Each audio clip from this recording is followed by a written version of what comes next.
நாங்க செத்த போனோமா ஆதார் அட்டை ஓட்டு ஐடிக்கு ரேஷன் கார்டெல்லாம் கொண்டாந்து ஒப்படைக்கிறோம்.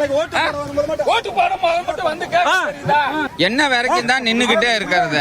இதை நான் காலா இரும்புல செஞ்ச ராடா சோறு சாப்பிடாம சின்ன பிள்ளைங்க நாங்க எல்லாம் அவுட்டுல எங்க ஊர்ல பாப்போம். பட்டிக்காடு கிராமத்துல இருந்து எவ்வளவு நேரம் உட்காருவோம். நாங்க என்ன கார் வச்சிருக்கோமா, சொகுசு வண்டி வச்சிருக்கோமா, ஏசி வண்டி வச்சிருக்கோமா, என்ன வண்டி வச்சிருக்கோம்?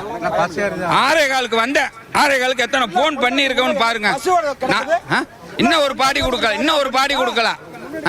இங்க நாங்க சொத்து வச்சிருக்கோமா, இல்ல அபார்ட்மெண்ட் வச்சிருக்கோமா, இல்ல எங்களுக்கு 20 பஸ் ஓடுதா? என்ன காரணம்? ஆளோட வேல்யூ இருந்தா தானே கொடுக்குறேங்க. ஆள் வேல்யூ இல்லைன்னா கொடுக்க மாட்டேங்கிற. பணம் இருந்தா தான் 10 செய்யும். பாதாள வரைக்கும் போங்கிறது ஆகி போயிருச்சு. நாங்களும் அங்க போக இங்க போக அலைஞ்சுக்கிட்டே இருக்கிறோம். ஒரு ரெஸ்பான்ஸ் இல்ல.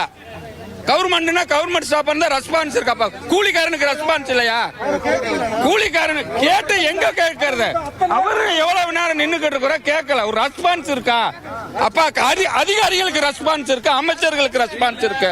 അദ്ദേഹം പറയുന്നത് ഇവിടെ കുറെ നേരമായി 6 മണി മുതൽ അദ്ദേഹം വന്നു നിൽക്കുകയാണ്. അദ്ദേഹത്തിന്റെ ഒരു ബന്ധുവിന് വേണ്ടിയാണ് വന്നു നിൽക്കുന്നത്. ആ ബന്ധുവിന്റെ മകൻ മരിച്ചു. പക്ഷേ മൃതദേഹം ഇതുവരെയും വിട്ടു നൽകിയിട്ടില്ല. 6:30 മുതൽ വന്നു നിൽക്കുകയാണ്. ഇപ്പോഴും ഒരു തരത്തിലും എവിടെയാണ് അല്ലെങ്കിൽ മൃതദേഹം വിട്ടു നൽകാനൊന്നും തന്നെ അധികാരികൾ തയ്യാറാകുന്നില്ല.